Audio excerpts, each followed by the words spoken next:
Bon, mettons tout de suite les choses au clair. Quand j'ai dit que ce Qubit va plaire aux filles, c'est pas à cause de son nom, hein. Je préfère préciser ça d'entrée pour vous éviter de vous faire des idées. Voilà, ceci étant dit, bonjour à tous, bienvenue sur la chaîne Le Goût de l'âme. Aujourd'hui, je vous présente une nouveauté de chez CVV, le Qubit. Le cheval. Et ben voilà, c'est justement ce que je voulais éviter. Bon, on va arrêter tout de suite les blagues à deux balles là, parce que ici, on fait de l'humour fin. Merci. Allez, les spécifications. Il fait une longueur fermée de 10 cm 7, longueur ouverte, 18 cm 2, longueur de lame 7 cm 6, longueur de tranchant 7 cm, largeur de lame 2 cm 9, épaisseur de lame 2 mm 3, longueur du manche 10 cm 7, épaisseur du manche 11 mm, la lame est en acier 14C28N à 57-59 HRC de forme drop point avec revêtement Blackstone Washed, les plaquettes de manche sont en aluminium. L'ouverture se fait par thumb studs et le verrouillage par button lock. Bienvenue sur... Ah, il est revenu lui aussi, et en plus avec son pote qui pue. Ah bah génial, putain, alors là... Allez hop, lui aussi sur le paillasson, hein. Les rondelles sont des roulements à billes céramiques, le clip est réversible en position tip-up et le poids est de 80 grammes. Alors, ce Qubit, Le cheval. je sens que je ne vais pas supporter ça longtemps, hein. Donc ce CVV est une nouveauté assez récente, mais bon, vu la fréquence à laquelle CVV sort des nouveautés, elles sont déjà anciennes au bout d'une semaine. Et ce modèle, ça fait presque 2 mois que je l'ai, donc on peut dire qu'il fait déjà partie des antiquités. Quoi qu'il en soit, c'est un couteau très sympa, avec une vraie gueule de beau gosse, et des couleurs très réussies, comme ce rouge par exemple. Et je peux vous dire que le rouge revient en force en ce moment, il y a des choses très sympas qui arrivent chez toutes les marques. Je dis ça, je dis rien, hein, comme dirait l'autre.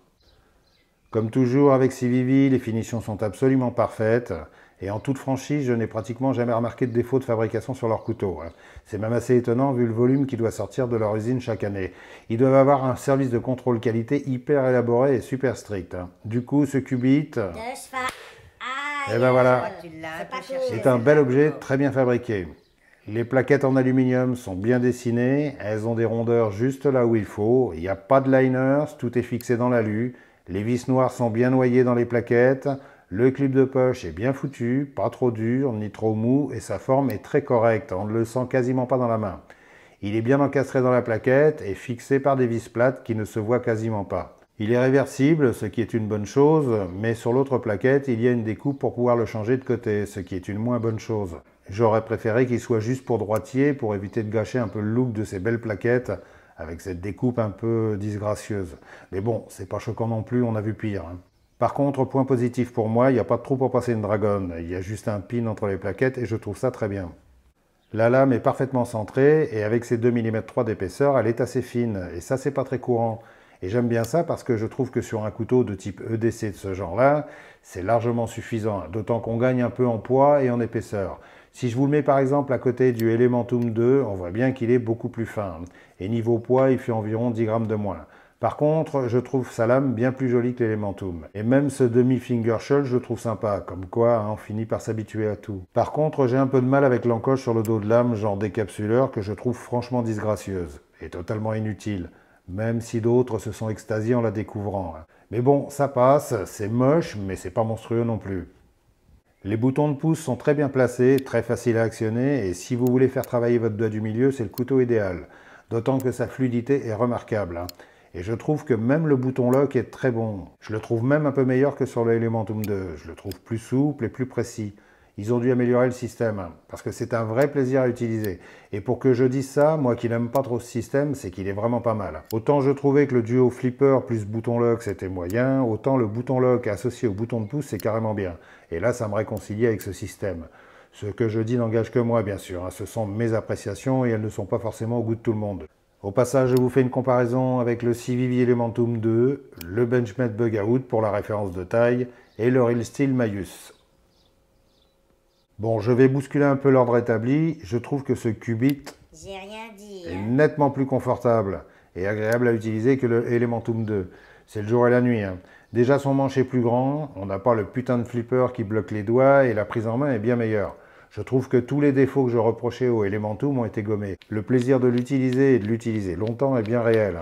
Si vous êtes du genre à faire la cuisine avec votre DC, vous allez être comblé. L'ergonomie est excellente et même avec son demi-finger shell, on a un beau tranchant tout en arrondi qui va faire le bonheur des trancheurs de rondelles et le malheur des sauciflards. D'autant que sa finesse de lame et son émouture plate sont parfaites pour ce genre d'usage. C'est le bonheur intégral, l'extase totale. Et si vous l'offrez à vos femmes, en bon macho que je suis sûr que ça leur redonnera envie de retourner au fourneau. Toujours aussi élégant, Roger. Bah quoi, j'ai le droit de dire tout haut ce que pense tout bas la majorité des hommes, non? La place des gonzesses, c'est à la cuisine. De cheval. Bon, allez, j'arrête, oubliez ça. Bon, je vais bousculer un peu mes certitudes. Je trouve que ce Civivi Cubit De cheval. Je suis trop loin, tu peux rien.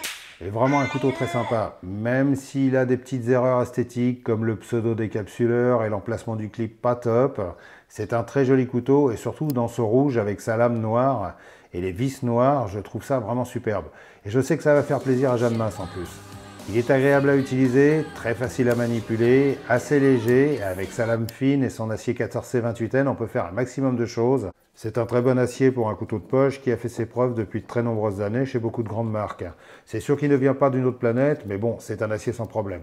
Je pense que si on cherche un joli couteau sans prise de tête pour des usages classiques, à domicile et un peu en nature, il fera très bien l'affaire. Et c'est comme j'ai dit, c'est un couteau qui va plaire aux filles avec ses lignes assez douces et son excellent confort de manche. Et puis comme vous le savez, Civivi c'est la vie, si t'as pas ton Civivi, t'as raté ta vie. Voilà, voilà.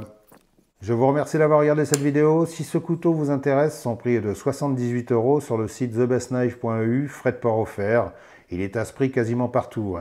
Si cette vidéo vous a intéressé, vous connaissez la manœuvre, levez fièrement le pouce et abonnez-vous si vous ne l'êtes pas déjà. Et donnez-moi votre avis sur ce couteau.